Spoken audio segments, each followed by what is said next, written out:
मेरी शादी की मिठाई। ये क्या बन के आई हो? किसी अनपढ़ गवार से शादी की है क्या? लिमिट में रहो प्लीज। लिमिट में तो तुम जैसी लड़कियां रहती है जो इतना पढ़ने लिखने के बाद भी खुद को लिमिट में ही रखती है। तुम्हारे यहाँ वो बहुओं को क्या बुलाते हैं? क्या था? बींदनी। हाँ, बींदनी।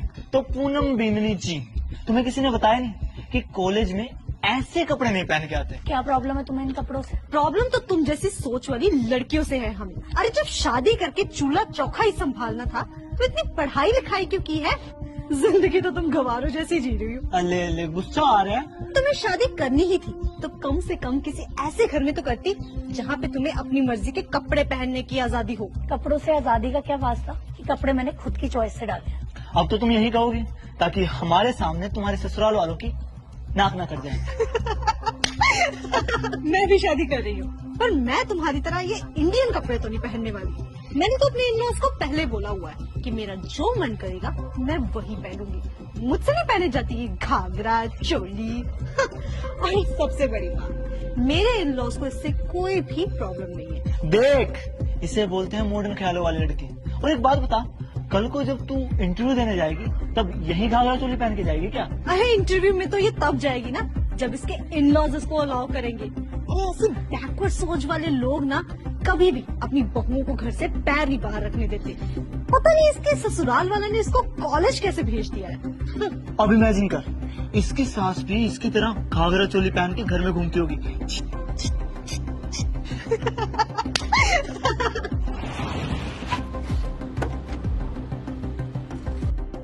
लो, आ गई इसकी अनपढ़ सास भी।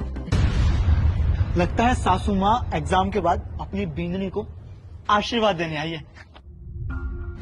माँ जी, 1 मिनट आना, आपको किसी से मिलवाना है। ये है मेरी सासू माँ। हेलो बेटा। तुम दोनों को जो भी सवाल करने थे ना, इनसे करो। Poonam, is everything okay? Oh, impressive.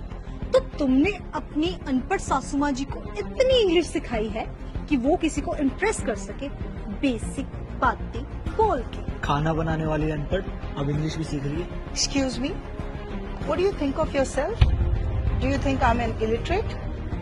Bye the way, I am a graduate from this college. रहने दीजिए माँ जी, इन्हें इतनी इंग्लिश समझ नहीं आएगी। बाय द वे, ये इसी कॉलेज की टॉपर रह चुकी है और अगर यकीन ना हो तो टॉपर्स बोर्ड जाके चेक करें। आज भी इनका नाम सबसे ऊपर लिखा हुआ है। अरे कहाँ के मॉडर्न लोग हो तुम जो आज भी लोगों को कपड़ों से जज करते हो? घाघरा चोली या साड़ी सूट पहनने से कोई ओल्ड फैशन या मॉडर्न नहीं होता। ये कपड़े मैंने मजबूरी या किसी के दबाव में नहीं पहने, बल्कि अपनी खुद की चॉइस से पहने। इंसान सोच से मॉडर्न होना चाहिए, कपड़ों से नहीं। और रही बात सोच की, तो ये तुम दोनों से ज्यादा मॉडर्न है। और ये कहाँ लिखा है कि छोटे कपड़े पहनने वालों की ही सोच मॉडर्न होती है? पूनम, हम तो मजाक कर रहे थे यार। किसी की संस्कृति का मजाक बनाने का हक तुम दोनों को किसने दिया? क्या तुम्हारे घर में भी तुम्हारी माँ साड़ी सूट की जगह जीन्स और स्कर्ट में घूमती है? जवाब दो।